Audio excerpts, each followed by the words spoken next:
Bussy Anand உங்களுக்கு பணம் கொடுக்குறாரோ? Dummy piece எங்களுக்கு வேணாங்க. அப்ப அண்ணாமலை டம்மி பீஸ். தமிழக வெற்றிகளுக்கு எதுக்கு வரீங்க? விஜய் எதுக்கு நீங்க? ரஜினிகாந்த் வரேன்னாரு, அது கதையும் முடிஞ்சு போச்சு. ஒரு கட்சி எழுத்து நிக்கிறான்ல, நீங்க 40 வருஷம் கட்சிங்கிறீங்கல்ல, 30 வருஷம் கட்சிங்கிறீங்கல்ல. எதிர்த்து வரன்றவரு தனியா வர வேண்டியதானே? எதுக்கு அண்ணாவை எம்ஜிஆர் எடுத்துக்கிட்டீங்க? விஜய் கொடியை பறக்க விட்டுட்டு நமக்கு ஆதரவு வந்துருச்சு நீயே சொல்ற. விஜய் போலன்னாங்க. உங்களுக்கு உண்மையான ரீசன் என்னன்னு தெரியுமா? குரங்கு மாதிரி மேல ஏறாங்க, கரண்ட் கம்பி மேல ஏறாங்க, செவுர உடைக்கிறாங்க, பொது சொத்தை மாதிரி பண்றாங்க. லட்சக்கணக்கான கூட்டம் வரும்னு எழுதி கொடுத்தா பெர்மிஷனே தர மாட்டாங்க. தற்குறி கூட்டம். நீங்க என்ன பண்றீங்க? இது தற்குறி கூட்டம். ஒண்ணுமே தெரியல, அரசியல் வகைப்படுத்தல. விஜய் அவர்கள் பண்ண தப்பு நீங்க ஒத்துக்கிறீங்களா? என்ன தப்பு? லேட்டா வந்து ஒத்துக்கிறீங்க. இன்னைக்கு சிபிஐ உங்க மேல வழக்கு போட்டிருக்கு. இதுக்கு என்ன பதில் சொல்ல போறீங்க? ஐயா வணக்கம். வணக்கம். உங்களை பத்தி கொஞ்சம் அறிமுகப்படுத்திக்கங்க. நான் வந்து எண்கணித ஜோதிடர் நெல்லை கஜேந்திரன். எல்லாருமே யூடியூப்ல நெல்லை கஜேந்திரன் டைப் பண்ணாலே என்னுடைய பேட்டியெல்லாம் வரும். நான் விஜயோடைய தீவிர தொண்டன். ஃபர்ஸ்ட் நான் பிஜேபியில் இருந்தேன். அண்ணாமலை பதவி எடுத்த பிறகு எனக்கு வந்து அடுத்த அதே ஈக்குவலாக யார் இருக்காங்கன்னு பார்த்தேன். அப்புறம் விஜயை நம்ம கொண்டு வரலாமேன்னு ஒரு ஐடியா பண்ணேன். இதுக்கு முன்னாலே நான் ஆக்சுவலாக விஜய் அரசியலுக்கு வருவார் சொன்னதே நான் தான் 4 years பேக். நீங்க தான் சொன்னீங்க. நான் தான் சொன்னது. இத்தனை தேதி கட்சி ஆரம்பிப்பாரு. ஜோசியத்துல கணிச்சு சொன்னீங்களா? அவருடைய டேட் ஆஃப் பர்த் எனக்கு தெரியும். அவருடைய டேட் ஆஃப் பர்த் வச்சு பண்ணேன். 4 years முன்னாலே சொன்னேன். அப்புறம் நிறைய சேனல்ல வந்து கேட்டாங்க, கட்சி ஆரம்பிப்பாரா? கண்டிப்பா ஆரம்பிப்பாரு. இப்ப இருக்கிற ஆட்சிக்கு எதிர்கட்சியாக தான் வருவாரு அப்படின்னு சொன்னேன். அதே மாதிரிதான் போயிட்டு இருக்கு. அது மாதிரி கரூர், அதாவது மதுரை மாநாடுக்கு நான் போயிருந்தேன், விக்கிரவாண்டி மாநாடு போயிருந்தேன், திருச்சி சுற்றுப்பயணம் ஸ்டார்ட் பண்ணும்போது அதுக்கு நான் போயிருந்தேன். ரெண்டாவது இதுக்கு போகும்போது டிக்கெட் கிடைக்கல எனக்கு. எதுக்கு? கரூர் போகும்போது டக்கல் கூட கிடைக்கல. நல்லது, காண்டவன் நம்மளை காப்பாத்திட்டான்னு நினைச்சேன். தலைவரே, எங்க தலைவருக்கு பத்தி இன்னும் நிறைய பேசணும் போல இருக்கு, அதனால ஆண்டவன் இருடா அப்படின்னு சொல்லி என்ன இருக்க வச்சுட்டான் போல இருக்கு. அதுதான் நான் சொல்ல வந்தேன். கரூருக்கு நீங்க போவாது இருந்ததே நல்ல விஷயம். நிறைய நீங்க விஜய் அரசியலுக்கு வருவாருன்னு நீங்க தான் கணிச்சேன் அப்படின்னு சொன்னீங்க. இது விஜய்க்கு தெரியுமா? நான் இப்போ நேற்றுக்கு உங்களுக்கு சொல்ல நல்லா கேட்டீங்க, அருமையான கேள்வி. மேலே உங்கள் ஆஃபீஸ்லேருந்து எனக்கு ஃபோன் பண்ணாங்க, அப்பாயின்மெண்ட் கேட்டாங்க எப்போன்ட்டு. அதை பேசி முடிச்சு கையோட புஷி ஆனந்தோடைய நண்பர்னு சொல்லி எங்கள்கிட்ட பாண்டி பஜாருக்கு வந்திருந்தாரு. வந்துட்டு, ஐயா நல்லா பேசுகிறீங்க, எல்லா யூடியூப்லேயும் வரீங்க, இதே டைப்பில் பேசிட்டு போங்க. சப்போஸ் காசுக்கு ஆசைப்பட்டு யாராவது கட்சி மாதிரி கூப்பிட்டாங்கன்னா தயவுசெய்து போக வேண்டாம். உங்களுக்கு கண்டிப்பாக புஷி ஆனந்துக்கு போயிருக்கு, உங்களுடைய பேச்சு வந்து விஜய் வரைக்கும் போய் சேர்ந்துருச்சு. ஆனால் கொஞ்சம் அவசரப்படாதீங்க, ஏன்னா இந்த 41 இறந்துருக்காங்க, அவங்க இன்னைக்கு வராங்க, அவருக்கு கொஞ்சம் கமிட்மெண்ட் இருக்கு, அதை முடிச்சுட்டு கண்டிப்பா. ஆனா ஒரு விஷயம் இருக்குல்ல, இதே தமிழக வெற்றிகளை ஸ்டார்ட் பண்ணிட்ட பிறகு இதே அதிருப்தியில இருந்து நிறைய பேர் வெளியே வந்தாங்க. பணம் வாங்கிட்டு பதவி கொடுக்குறாங்க அப்படின்னு சொன்னாங்க. இந்த வீடியோக்கள்லாம் விஜய்க்கு வந்து போய் சேரல, புஷி ஆனந்தோட ஸ்டாப் ஆயிருக்கு அப்படின்ற ஒரு குற்றச்சாட்டு முன்வைக்கும் போது உங்க வீடியோ மட்டும் எப்படி விஜய்க்கு போயிடுச்சுன்னு சொல்றீங்க? அதான் அவரு நேற்று நண்பர் சொல்றாரு. அப்போ புஷி ஆனந்த் உங்களுக்கு பணம் கொடுக்குறாரோ? அப்படி கிடையாது, எனக்கே தெரியாத, நான் அவரை பார்த்ததே இல்லையே. இல்ல, மத்தவங்க கேட்ட காசுக்காக நீங்க போயிடாதீங்கன்னு சொல்ற புஷி ஆனந்தோட ஃப்ரெண்டு. புஷி ஆனந்த் எந்த நியூஸ் போனாலும் அது தலைவருக்கு போகுங்கிறது கான்செப்ட்ல அவர் சொல்லியிருக்காரு. அப்ப அந்த பதவிக்கு காசு வாங்குறன்ற விஷயமும் புஷி ஆனந்த் மூலியமா விஜய்க்கு போயிருக்கணும்ல, ஏன் போல? ஏன் நடவடிக்கை எடுக்கல? இல்ல, அது அவர் காதுக்கு போயிருக்கா போலியான்னு நமக்கு தெரியாது. இல்ல, இப்ப நீங்க சொல்றீங்களா புஷி ஆனந்த் மூலியமா? எங்களுக்கு புஷி ஆனந்த் வரைக்கும் போயிருக்கு. புஷி ஆனந்த் போனா தலைவர்கிட்ட போகும்னு அவருடைய கணிப்பு. அவருடைய கணிப்புல சொன்னாரு. நான் அதை கேர் பண்ணல, ஏன்னா என் பையனை நான் தான் வர வச்சிருக்கேன். ரெண்டாவது அவரை டிஸ்டர்ப் பண்ண விரும்பல. அவர் ஒரு பெத்த பையன் மாதிரி நான் பழகியிருக்கேன், அவரை வச்சிருக்க மனசுல. நான் வந்து இந்த கட்சியில வந்து பதவிக்கும் பேருக்கும் வரல, அவருக்கு விஜயோடைய குணத்துக்கு மக்களுக்கு. நான் வந்து என்னோட ஐடி ப்ரூஃப், நான் இதுல மெம்பரா இருக்கேன். தொண்டனுடைய கார்டு. போஸ்டிங்ல இல்ல, போஸ்டிங் எனக்கு வேண்டாம். இப்போ விஜய் வந்து நிறைய அணிகள் உருவாக்கி இருக்காரு ஐயா. குழந்தைகளுக்கு அணி, தனி நிறைய அணி வந்து சாமியார் அணி எதுனா உருவாக்கி இருக்காரா? அதுல நீங்க அப்படி போஸ்டிங் கிடையாது. எல்லா மதமும் எம்மதமும் சம்மதம், கடவுள் மறுப்பு கொள்கையை அவர் சொல்லலையே. அப்படி நான் கேட்கல, இது தவறா நீங்க புரிஞ்சுக்கலாம். எல்லாரும் இல்ல உங்களுக்கு போஸ்டிங் போடாம இருக்கிறாங்களே, ஒருவேளை நிறைய அணி விஜய் உருவாக்கி இருக்கிறாரு புதுசா ஒரு எந்த கட்சியிலும் வரலாற்றிலேயே. அப்பாவுக்கு பதவி, அப்பாவுக்கு எதுக்கு பதவி? பையன் தானே கட்சி ஆரம்பிக்கிறான். அவங்க அப்பாவே கழுவி விட்டாரு, அவங்க அப்பாவே தள்ளி தானே வச்சு. அவரும் அந்த அப்பா போட்டோம், இந்த அப்பா நான் தானே கொண்டு வந்தேன் அவரை. ஆனா நீங்க வந்து பேர் எங்களுக்கு கொள்கை என்னன்னா, எங்களுக்கு பேர்லாம் வேண்டாம், நம்ம உழைக்க பதவி தானா தேடி வரும், பதவியை பத்தி கவலைப்பட போறது இல்ல. நம்ம என்ன இப்ப இருக்கிற ஆட்சியை சேஞ்ச் பண்ணி மக்களுக்கு என்ன ஹெல்ப் பண்ணணும் அப்படிங்கிறது நம்ம அந்த தேவையை தான் நம்ம கட்சியை ஆரம்பிச்சிருக்கோம். ஓகே, இது வந்து குடும்ப அரசியல் அல்ல, குடும்ப கட்சி. எல்லாருமே மெம்பர்ஸ், எல்லாருமே அதையும் சொல்ல வரேன். மெம்பர்ஸ் எல்லாருமே அண்ணா, அக்கா, சித்தப்பா, பெரியப்பா, மாமன், மச்சனை, இந்த மாதிரி உறவுல தான் நாங்க டீல் பண்றோம். இது வந்து குடும்ப ஆட்சியா வராது, வரவும் ஒத்துக்க மாட்டாங்க. சரி, ஓகே. நீங்க ஃபர்ஸ்ட் பேசும்போது சொன்னீங்க பாஜகல நான் இருந்தேன், அண்ணாமலையுடைய அண்ணாமலை இப்பவும் எனக்கு அந்த மரியாதை உண்டு. இப்பவும் பிஜேபி தலைவர் மேல எனக்கு மரியாதை உண்டு. அதுல இல்ல, அதாவது மோடியை பொறுத்த வரைக்கும் எனக்கு மரியாதை என்னைக்குமே உண்டு. ஏன்னா ஒரு தலைவன் 10 வருஷமா தாண்டி ஓட வச்சிருக்காரு போது ஒரு சாதாரண குடிமகனா எனக்கு உரிமை இருக்குல்ல பேசுறதுக்கு. கண்டிப்பா கட்சி சார்பா விட்டுருங்க, தனிப்பட்ட முறையில் நான் ஓட்டு போடுறேன்ல, அப்ப எனக்கு அந்த பேசுறதுக்கு உரிமை, ஏன் என்னுடைய செல்ஃப் சுதந்திரம் இருக்கு. அதுக்காண்டி நான் டிவிக்கேல இருக்கேன், எனக்கு மோடி எதிரி கண்டிப்பா கிடையாது. அரசியல்ல களம் மாறும், மனசுல அந்த மரியாதை, அந்த வயசானவருக்கு உண்டான மரியாதை நம்ம கொடுப்போம். இல்ல, உங்களுடைய மாற்றத்தை நான் கேட்க வரேன். இப்போ நீங்க பிஜேபியில அண்ணாமலை தலைவரா இருக்கிற வரைக்கும் நாங்க இருந்தேன், அண்ணாமலை வந்து தலைவரா இல்ல. விஜயோட ட்ராக் ஓடிட்டு தான் இருந்துச்சு என்கிட்ட. நான் ஜாதகம் பாக்குறது, சொல்றது, அவர் இதெல்லாம் இல்ல போச்சு. ஆனா நீங்க முழுசா அவர் வந்து ஆதரிக்கல. அப்போ விஜய் அண்ணாமலை அவர்கள் தலைவரா இருக்கும் போது ஆதரிக்கல. விஜய் மேல எனக்கு சினிமாவில மனசுல உண்டு, அந்த மோகம் எல்லாருக்குமே இருந்தது. சினிமால விஜய் இருக்கிற வரைக்கும் எனக்கு இன்னும் அவர் மேல கான்பிடன்ட் ஆயிருந்தது. நான் அது கேட்க வரல. பாஜக தலைவரா அண்ணாமலை இருக்கிற வரைக்கும் நீங்க பாஜக இருந்தீங்க, ஆனா பாஜக தலைவரா இருக்கிற வரைக்கும் அண்ணாமலைக்கு நீங்க ஆதரவா இருந்தீங்க. ஆனா அதே பாஜக தலைவர் பதவியில இருந்து இறங்கிட்ட பிறகு பாஜக இன்னும் அண்ணாமலை இருக்கிறாரு, நீங்க அண்ணாமலைக்கு ஆதரவா இருக்கலாமா? தமிழகத்துக்கு பதவியை கொடுத்து வேற பதவி ஏதாவது கொடுத்துருக்கணும்ல, கொடுத்திருக்காங்கல்ல, தேசிய செயற்குழு உறுப்பினரா கொடுத்திருக்காங்க. டம்மி பீஸ்ல எங்களுக்கு வேணாங்க. அப்ப அண்ணாமலை டம்மி பீஸ் அப்படி கிடையாது. தமிழ்நாட்டுல பிஜேபி தெரிஞ்சது யாரால, எவ்வளவு கஷ்டப்பட்டிருப்பான் இருந்தாலும். நிறைய பேர் தலைவருங்க இருந்திருக்காங்க. நீங்க ஜெயலலிதா, கலைஞர் இருக்கிற வரைக்கும் தமிழிசை சவுந்தரராஜன் தமிழ்நாட்டுல தாமரை மலர்ந்தே தீரன்னு சொன்னாங்க. இப்ப இருக்கிற வரைக்கும் யாரும் ஃபேமஸ் அவரை மாதிரி ஒரு ஃபீல்டு ஒர்க் பண்றது, அவருக்கு கீழே இருந்த தொண்டன் ஃபீல்டு ஒர்க் பண்ண மாதிரி இப்ப பண்ண முடியாது. ஆனா அப்படின்னு நீங்க தான் ப்ரொஜெக்ட் பண்றீங்க. கண்டிப்பா கிடையாது. அண்ணாமலை மாதிரி நிறைய ஆளுமை மிக்க தலைவர்கள் இருந்திருக்கிறாங்க தமிழ்நாட்டுல பாஜக தலைவரா.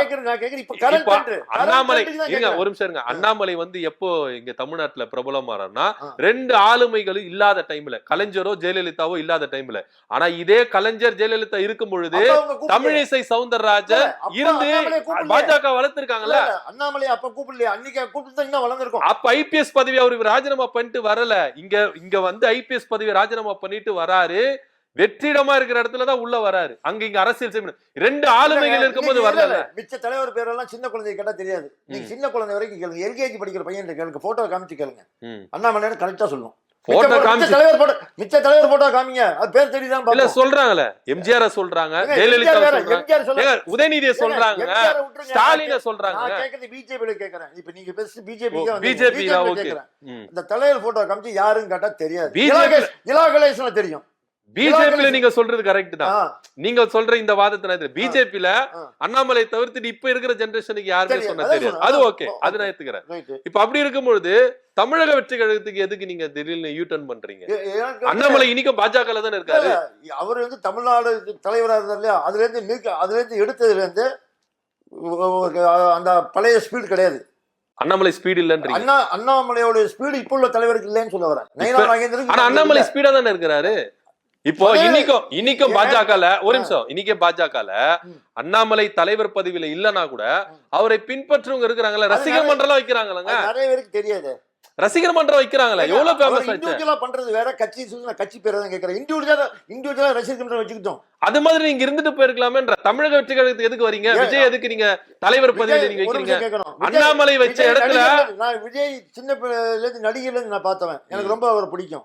ஒரு காலத்துல ரஜினியை பிடிச்சது அந்த ஸ்டேஜ், அவ்வளவுதான். ரஜினியோட இது முடிஞ்சது. அடுத்த ஸ்டேஜ் யாரு? எனக்கு இவருடைய ஆக்டிவா இருக்கிறது பிடிச்சது.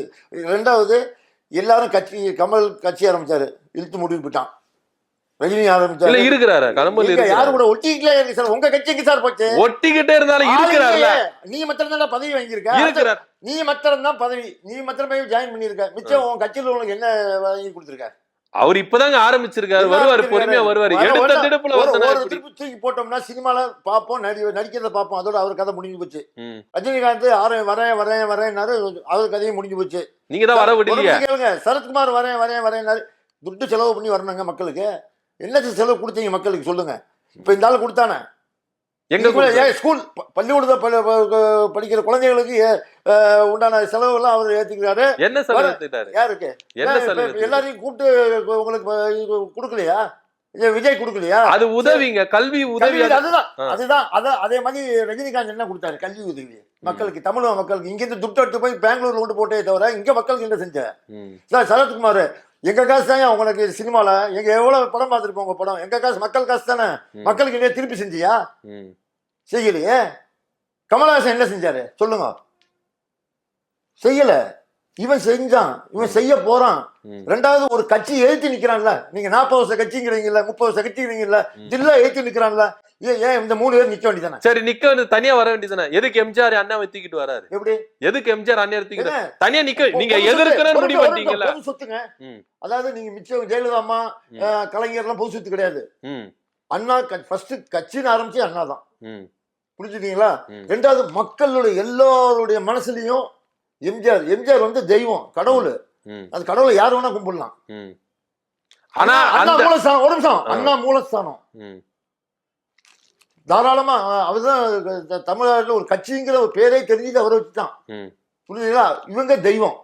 நீங்க மிச்சவங்களையும் அவங்க 2 பேரும் கம்பேர் பண்ணாங்க. அப்படி ஏத்துக்க முடியாதுங்க. நீங்க 2 தலைவர்களை 2 கட்சிக்கு கொள்கை தலைவரா இருக்கிறாங்க. நீங்க அண்ணாவை எடுத்தீங்கன்னா திமுகவுக்கு, எம்ஜிஆர் எடுத்தீங்கன்னா அதிமுகவுக்கு. எம்ஜிஆருக்கு சொந்தம் எப்படி? அப்படியே அண்ணா வந்து கலைஞருக்கு டிஎம்கேக்கு தானே இருக்கணும். ஏன் எம்ஜிஆர் அண்ணா திராவிட முன்னேற்ற கழகம் ஏன் ஆரம்பிச்சாங்க? அண்ணாமலை இருந்த பற்றுனால, அண்ணாவை குருவா ஏத்துக்கிறதுனால, மானசீக குருவா ஏத்துக்கிறதுனால தெரியும். எங்க தாத்தாவோட அப்ப விஜய் அவர்கள் கொள்கை தலைவர்கள் 5 பேர் அறிவிச்சார்ல, அதுல அண்ணாவை வைக்க வேண்டியதானே, ஏன் வைக்கல? எப்படி கொள்கை தலைவரா வந்து 5 பேர்ல அண்ணா வச்சிருக்கனால, எம்ஜிஆர் வச்சிருக்கனால ஏன் வைக்கல? ஆனா இன்னைக்கு எம்ஜிஆரையும் அண்ணாவையும் தன்னுடைய ஓட்டு வங்குக்காக இவர் என்ன பண்றாரு? சுயநலத்துக்காக யூஸ் பண்ணிக்கிறாரு. எதிர்த்து வரன்றவரு தனியா வர வேண்டியதானே. எதுக்கு அண்ணாவை எம்ஜிஆர் தூக்கிட்டு வரீங்க? அவங்க தலைவருங்கன்னா கொள்கை தலைவர் 5 பேரை ஒருத்தர் அறிவிச்சுட்டு போணுமே. நீங்க மாநில விக்கிர வண்டியில வச்சாங்கல்ல, கட் அவுட் வச்சாங்கல்ல, 5 கட் அவுட் வச்சாரு. அதுல அண்ணாக்கு கட் அவுட் வைக்கவே இல்லை, எம்ஜிஆருக்கு கட் அவுட் வைக்கவே இல்லை. ஆனா மதுரை மாநாட்டுல வைக்கிறாரு, ஏத்துக்கிறாரு, சுற்றுப்பயணத்துல ஏத்துறாரு. ஏன்? அவருடைய போக்கஸ் ஃபுல்லா அதிமுகவா தான் இருக்குது கண்டி, திமுகவுக்கு இல்லவே இல்லை. திமுகவை எதிர்த்து வரணும் அப்படின்னா நீங்க இவங்க 2 பேருடைய படைபலம் இல்லாம வர வேண்டியதானே, தனியா வர வேண்டியதானே. எங்க கூட்டம் யாராவது? யாரு? எம்ஜிஆர் அண்ணாவை நாங்க 5 பேர் கட்சி கூட்டணி வச்சு ஆட்சி நடத்திட்டு இருக்கோமா? யாரு இப்ப எதுக்கு கூட்டணிக்காக பிளான் கூப்பிடவே இல்லையே. அப்ப கூட்டணிக்காக பிளான் பண்றீங்களா? நிக்கிறோம் தான் பேசிருக்கோம் இல்லையே. யாரோட கூட்டணி சொல்லுங்க? அவர் தான் சொல்றாரு கூட்டணி ஆட்சி வாங்கன்னு தான் சொன்னோம். ஆட்சி அதிகாரத்துல பங்கு தரேன்றாங்க. கல்யாணம்னா அழைப்பு கொடுப்போம், வருது ஒரு ஆள் ஓ இஷ்டம். நீ எதிரியா கூடாது. நான் என்ன சொல்றேன், வரையா வா, கூப்பிடலன்னு சொல்லி வருத்தப்படாத. அதுக்காண்டி உங்கள்ட்ட வந்து கெஞ்சல, யார்கிட்ட போய் நிக்கல. இப்ப நீங்க ரீசெண்டா ஏடிஎம்கே மீட்டிங்ல, எடப்பாடி மீட்டிங்ல பாத்துருப்பீங்க, பிஜேபி குடி இது டிவிகே குடி பறக்குது. யாரால எல்லா இடத்துல எல்லா கடைக்கு துட்டு கொடுத்தாலும் கொடி கிடைக்கும். எங்கனாலும் கம்பு விற்கிறோம், கம்பு வாங்கிக்குவான். கம்பள கொடியை சொல்லிக்கிட்டு அப்ப எடப்பாடி பிளான் பண்ணி தான் கொடியை பறக்க விட்டு அவங்க ஆட்களே விஜய் கொடியை பறக்க விட்டுட்டு நமக்கு ஆதரவு வந்துருது நீயே ஏன் சொல்ற? அது என் தலைவன் தனியா நின்று மாஸ் ஜெயிக்கணுங்க, மக்கள் தான் விரும்புறோம். தனியா நிக்கணும், தனியா அவர் நின்று ஜெயிக்கிறது தோக்கிறது அது அப்புறம். நம்மளுடைய கான்செப்ட் என்ன? தனியா நிக்கணும், மக்களுக்கு செய்யணும், நன்மை செய்யணும்னு தான் ஒரு கான்செப்ட். கொள்ளை அடிச்சுட்டு போகணும்னு அவசியம் இல்லை. இது வரைக்கும் இப்போ நீங்க வந்தவங்க எடுத்துங்க, எவனும் 10 பைசா செலவு பண்ணல. இப்ப இவர் வந்து அடுத்தவன்ட்ட போய் காசு டொனேஷன் வாங்கல, சொந்த பைசா மாநாடு, சொந்த பைசா ஊர், இந்த சுற்றுப்பயணம் எல்லாம் சொந்த பைசா. இப்ப 41 குடும்பம் இருக்குல்ல, இறந்தாங்கல்ல, அதுக்கு என்ன சொன்னாங்க எல்லாரும்? விஜய் போலன்னாங்க. உங்களுக்கு உண்மையான ரீசன் என்னன்னு தெரியுமா? என்ன ரீசன்? அந்த அங்க இப்போ நீங்க போய் பார்க்கணும் அப்படின்னா 41 வீட்டுக்கும் ஒவ்வொரு வீடா போய் பார்க்க முடியாது. ஒவ்வொரு வீட்டுக்கா போய் இல்ல ஒவ்வொரு வீட்டுக்கா போய் பார்க்கணும்னா அது பாதுகாப்பு, அவருக்கு கூட்டம் ஜாஸ்தியா வரும், போக முடியாது. சந்து புந்தா கூட இருக்கும்.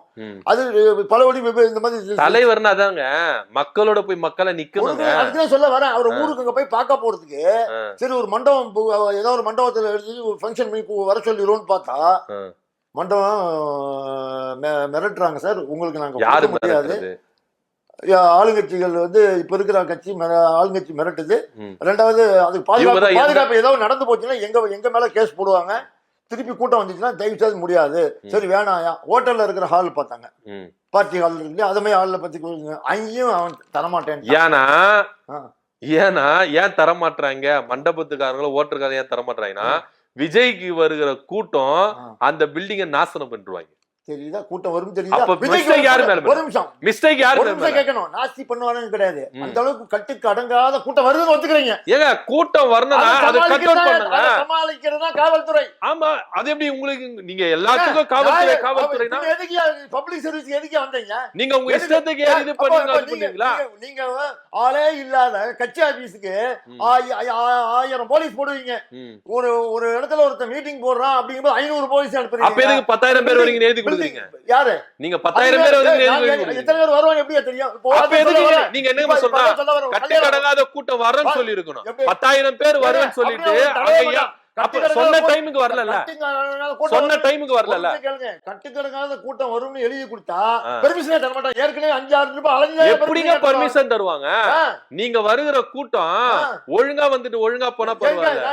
குரங்கு மாதிரி மேல ஏறாங்க, கரண்ட் கம்பி மேல ஏறாங்க, செவுரை உடைக்கிறாங்க, பொது சொத்தை மாதிரி பண்றாங்க. எப்படி பெர்மிஷன் தருவாங்க? ஒரு கட்சி கூட்டம் நடத்துறீங்களா? டீசெண்டா நடத்துறீங்களா? நீங்க டீசெண்டா நடத்துறீங்களா? நீங்க சொன்னீங்க 5 இடம் எழுதி கொடுத்தா இதெல்லாம் தரமாட்டா, ஒரு முட்டு சந்து மொக்க சந்து ஆள் போக முடியும் அப்படிதான். அத இதே உங்க 30 மாணவர்கள் எப்படி கொடுத்தீங்க? அதே இடத்துல இப்போ வேலுச்சாமிபுரத்திலேயே ஏடிஎம்கே மீட்டிங் நடத்தினாங்க. கூட்டமே இல்லையா? யார் சொன்னது கூட்டம் இல்ல? இந்த கூட்டம் கிடையாதுங்க. இந்த கூட்டம் இல்ல, அந்த கூட்டம் ஒரு செய்யுங்க, அந்த கூட்டம் அந்த கூட்டம் வந்து டீசெண்டா போயிட்டாங்க. இந்த கூட்டம் இருக்குல்ல, தற்குறி கூட்டம். நீங்க என்ன பண்றீங்க? இது தற்குறி கூட்டம். ஒண்ணுமே தெரியல, அரசியல் வகைப்படுத்தல. ஒரு தலைவன் வரானா தலைவனை எப்படி பாக்கணும்னு தெரியல. விஜய இன்னி வரைக்கும் ரசிகரா தான் பாத்துட்டு இருக்காங்க, தலைவனா பாக்கல. அவர் டாப் ஸ்டார் ஹீரோ. கோர்ட் என்ன சொல்லுச்சு? அவர் டாப் ஸ்டார் ஹீரோ. அவரை பாக்குறதுக்கு ரசிகர் தான் செய்வாங்க. ரசிகர் வந்து கட்டுப்படுத்த முடியாது, கோர்ட் சொல்லிச்சா இல்லையா? டாப் ஸ்டார் ஹீரோ, தலைவர்லாம் கிடையாது விஜய் அவர்கள். டாப் ஸ்டார் ஹீரோ, அவ்வளவுதான். அதாவது இன்னும் நீங்க சினிமால இருந்து வெளியே வரல நினைக்கிறேன். நான் வரல, உங்க தொண்டர்களே வரலன்ற கேளுங்க. அதாவது ஒரு எல்லா டிஸ்ட்ரிக்ட்டுக்கும் இப்ப இருக்கிற தலைவர்கள் எல்லாருமே போயிருப்பாங்க. நல்லா புரிஞ்சுக்கணும். ஏற்கனவே 30 வருஷம் 40 வருஷம் கட்சி, புரிஞ்சுட்டீங்களா? அப்ப இன்னும் கூட்டம் ஜாஸ்தியா வருமா? ஏற்கனவே பார்த்தா போயான்னு விட்டுருவான். கரூர்ல ஒரு நிமிஷம் கேட்கணும். இப்பதான் அவர் வராரு. இப்பதான் நீங்க வரல வீட்டுக்குள்ள இருக்கேன்னீங்க. சரி வெளியே வரான், எதிர்கட்சியே வரக்கூடிய வாய்ப்பு வரலாம், ஜெயிச்சாலும் ஜெயிக்கலாம். நீங்க எப்படி வேணா எடுத்துங்க, எப்படி வேணா எடுத்துங்க. எங்களை பத்தி ஜெயிச்சாச்சு, என்ன பொறுத்தவரைக்கும் ஜெயிச்சாச்சுங்க, அதுல மாற்றம் இல்ல. இப்ப என்ன சொல்றேன், ஒரு வெற்றிக்கு இடத்துக்கு இப்போ உத்தேசமா இன்னைக்கு வந்து சூரசம்ஹாரம் இல்லையா? நம்ம பேரிஸ்பேட்ல இந்த கோயில் இருக்கு இல்லையா, கந்தசாமி கோயில், அங்க என்ன கூட்டம் வரும்னு சொல்லுங்க. ஏகப்பட்ட கூட்டம். ஒரு நிமிஷம், அது அப்ப கூட்டம் வருது, அப்ப போலீஸ் என்ன பண்ணுவாங்க? அது பக்தர்கள். ஒரு நிமிஷம், ரசிகர்கள் கிடையாது. ஒரு நிமிஷம் பக்தர், ஒரு நிமிஷம் அதான் கேக்குறேன். அது ரசிகர்களுக்கு வேற மனநலம் வேற, பக்தர்களுக்கு மனநலம் வேற. நீங்க பக்தரையும் ரசிகர்களும் ஒண்ணா சேர்க்க கூடாது. இந்த கூட்டத்தையும் தற்குறி கூட்டத்தையும் ஒண்ணா சேர்க்க கூடாது, கம்பேர் பண்ண கூடாது. நான் சொல்றது முதல்ல கேளுங்க, பேசவே விடல. அதாவது கூட்டம் வருது, பக்தர்கள் கூட்டம் மென்ஷன் பண்ணிடுங்க, வச்சுங்க. அத பத்தியே பேசல. மொத்தத்துக்கு கூட்டம் வருது, அதை பாதுகாக்க வேண்டியது யாரு? யார் பாதுகாக்கணும்? எப்படி? காவல்துறை பாதுகாக்கும். ஆனா வருகிற பக்தர்கள் தங்களை தாங்களே பாதுகாத்துவாங்க. அது இல்லாம மத்தவனுக்கு உதவி நான் இறங்கி வேலை செய்வாங்க. நீ விஜய பாக்கணும்ட்டு அடுத்தவன் மேல ஏறி நின்னு பாக்கணும், அடுத்தவன சாவடி சேரி பாக்கணும் அப்படின்னு இருக்கும். அதுதான் உண்மை. உங்களால ஏத்துக்க முடியல, உங்களால ஏத்துக்க முடியல. எந்த அளவுக்கு போலீஸ்காரன் வந்து உங்களுக்கு ஒவ்வொருத்தருக்கும் ஒரு போலீஸ்காரனை போடுவானா? நீங்க நீ மேல ஏறுவ, இறங்கி இறங்குன்னு சொல்லிட்டு ஒவ்வொரு போலீஸ்காரன் வருவாங்க. எப்படி சொல்ற? நீ கட்டளை போடக்கூடாதுல்ல, நீங்க கட்டளை போடக்கூடாதுல்ல. அப்படி கிடையாது போலீஸ்காரங்க, அது வேற கிடையாது. ஒவ்வொருத்தனுக்கும் ஒரு போலீஸ் போட முடியாது. நீங்க கேட்கறது அப்படிதான் இருக்கு. அவங்க தயாரா தான் இருக்காங்க. நீங்க கேட்கறது இதே கூட்டத்துல காவல்துறை எந்த அளவுக்கு இறங்கி வந்து சொன்னாங்க. இந்த அரசாங்கம் அனுப்பல, கொடுத்துச்சு. நீங்க அனுப்பல. ஒரு நிமிஷம். இதுல விஜய் அவர்கள் பண்ண தப்பு நீங்க ஒத்துக்கிறீங்களா? என்ன தப்பு? லேட்டா வந்தது ஒத்துக்கிறீங்களா? எல்லா இதுக்கு பதில் சொல்லுங்க சார். எல்லா நிகழ்ச்சியும் சொல்ல முடியாது. இருங்க சார், ஒரே நிமிஷம். நீங்க கொடுத்த டைம் ஷெட்யூல்ல 8:45 நாமக்கல், ஓகேங்களா, 12:30 மணிக்கு கரூர். ஆனா விஜய் வீட்டுல நாங்க டீட்டெயிலா கேட்டுறேன். ஆனா நீங்க வீட்டுல இருந்து கிளம்பும் போது 8:30, ஓகேங்களா, விஜய் அவர்கள் கூட்டத்தை போட்டிருக்காரு. அப்போ 8:45 இந்த டைம் ஷெட்யூலு நாமக்கல், 12:30 மணிக்கு கரூர்னா முன்னாடி நாளே வந்திருக்கணுமா இல்லையா திருச்சிக்கு? அவரு நீங்க திருச்சியில ரூம் போடுறீங்களோ இல்ல நாமக்கல்ல ரூம் போறீங்களோ இல்ல கரூர்ல போறீங்களோ, எங்கன்னா போட்டு தொலைங்க. ஆனா சென்னையில இருந்து முன்னாடி நாளே அவரு இங்க வந்திருக்கணுமா இல்லையா? ஆனா 8:30 மணிக்கு தான் வீட்டுல இருந்து கிளம்புறாரு. உங்களால டைமே ஒழுங்கா கீப் அப் பண்ண முடியலையே. நான் தமிழ்நாட்டை கொடுத்து ஆட்சியை கொடுத்தா எப்படி உங்களால பண்ண முடியும்? ஒரு நிமிஷம், இதுக்கு பதில் சொல்லுங்க. இல்ல ஒரு நிமிஷம் கேட்போம். இப்போ ஒண்ணும் இல்ல, திருச்சி ஏர்போர்ட் இருக்கு இல்லையா, அதுல இருந்து அவர் பேசுற இடம் மரக்கடை எவ்வளவு தூரம் தெரியுமா? 2.5 மணி நேரம். இல்ல எவ்வளவு தூரம் தெரியுமா? அது கிட்டத்தட்ட 200 கிலோமீட்டர். ஒரு சொல்றதுன்னா ஒரு 2 கிலோமீட்டர், ஒரு 3 கிலோமீட்டர் வச்சுக்கலாம். எங்க சொல்றீங்க? நாமக்கல்? நாமக்கல் இல்ல, திருச்சி. திருச்சியில இருந்து சுற்றுப்பயணத்துக்கு திருச்சி சம்பந்தமே கேட்கல சார். கேளுங்க, சொல்றது மேட்டருக்கு வாங்க. அங்கேருந்து அவர் வராரு, மரக்கடையில பேசுனாரு, மரக்கடைக்கு பேச 2 கிலோமீட்டர் வராரு. எத்தனை மணி நேரம்? 2 கிலோமீட்டர்ஸ் தான். 5 hours ஆச்சு. ஏன் ஆச்சு? அப்ப நீங்க இப்ப நீங்க சிஎம் வந்து தலைமை செயலகத்துக்கு போறாரு. ஒரு நிமிஷம் கேளுங்க. அப்போ அவருக்கு நீங்க 2 சைடு என்ன பண்றீங்க?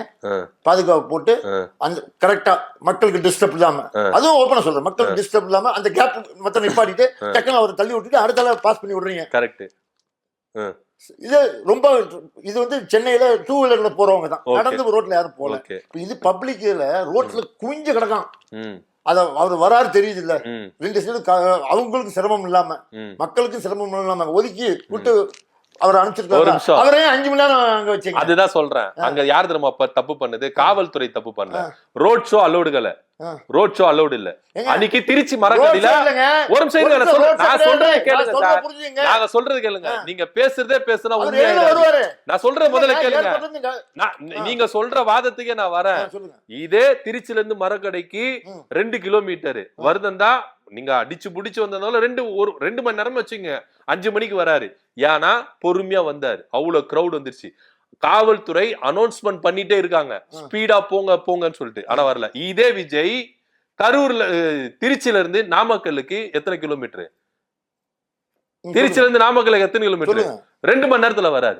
அப்போ உங்களால வர முடிஞ்சது.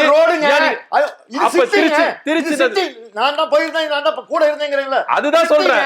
நீங்க ரசிகர்கள் உங்க தலைவரே என்ன பண்ணல, நீங்க நகர்ந்து விடல. காவல்துறை ஓரளவுக்கு தான் கண்ட்ரோல் பண்ணுவாங்க. அதுக்கப்புறம் தடி நடி நடத்தினா பண்ணுவீங்க. தடியடி நடத்திட்டாங்க, எங்களை கலைக்கிறாங்க, விஜயை வந்து தடுக்கிறாங்க அப்படின்ற ஒரு குற்றச்சாட்டு முன் வைப்பீங்க. திருப்பி சொல்றேன், டாக்டருக்கும் படிக்கிற பிச்சைக்காரன் வந்தாலும் சரி, கோடீஸ்வரர் வந்தாலும் சரி, தொட்டு பார்த்துதான் நீ மருந்து கொடுக்கணும், மாத்திரை கொடுக்கணும். ஆமா. ஐயோ நீ குஷ்டரோகமே இருக்க, நீ போ, நான் பார்க்க மாட்டேன்னு ஒரு டாக்டர் சொல்ல முடியுமா? சொல்ல முடியாது. இந்த தொழிலுக்கு வந்த அதேதான் காவல்துறை கேட்கிறேன். அதே மாதிரி நீங்களும் ஒத்துழைக்கணும். நீங்களும் ஒத்துழைக்கணும். நீங்க ஒத்துழைக்க மாட்டீங்க. நாங்க இப்படிதான் இருப்போம்.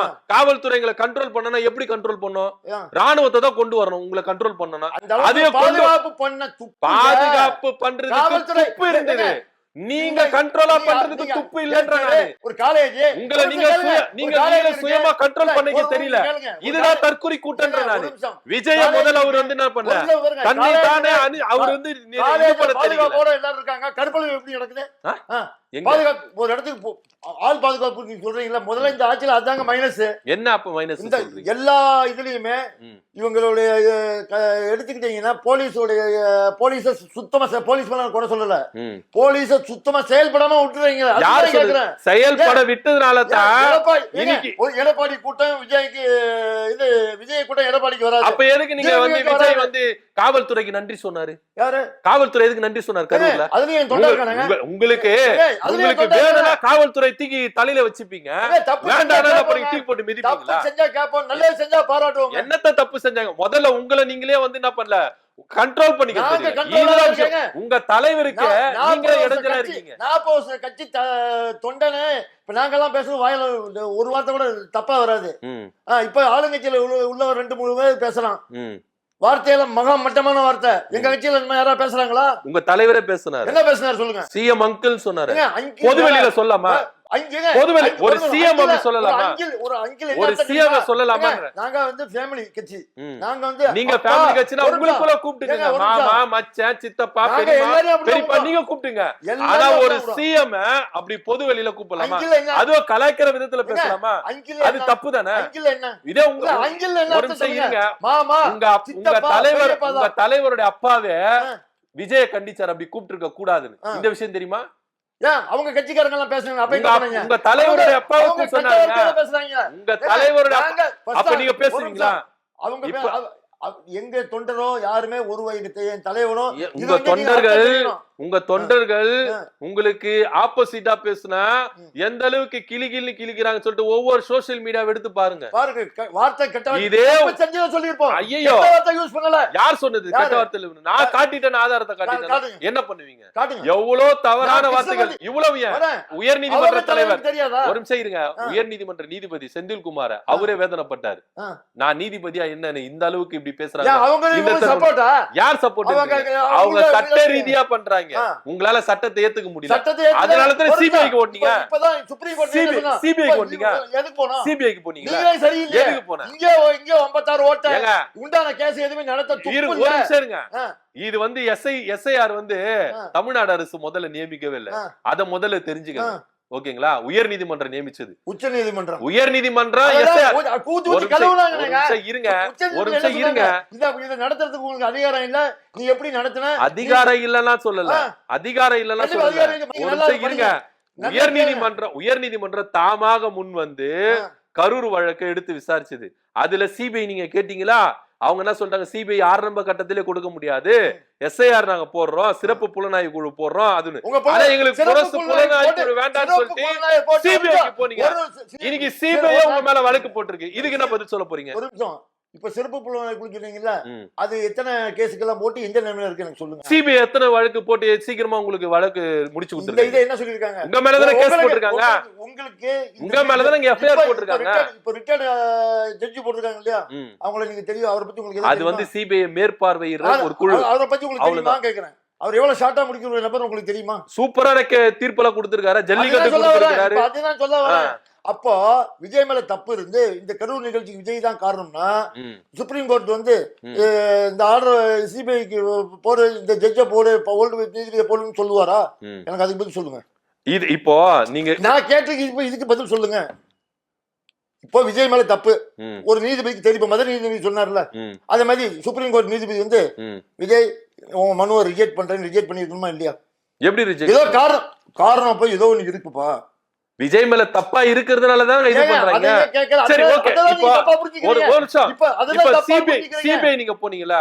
எதுக்கு உங்க 3 நிர்வாகிகள் மேல வழக்கு தொடர்ந்திருக்காங்க. புசி ஆனந்த் A2, நிர்மல் குமார் A3 வழக்கு எஃப்ஐஆர் போட்டிருக்காங்க. நீங்க எந்த சிபிஐ வேணும்னு சொல்லிட்டு மாரடிச்சு வாங்குனீங்களோ, இப்ப அதே சிபிஐ மேல வழக்கு போட்டிருக்கு. போடுங்க.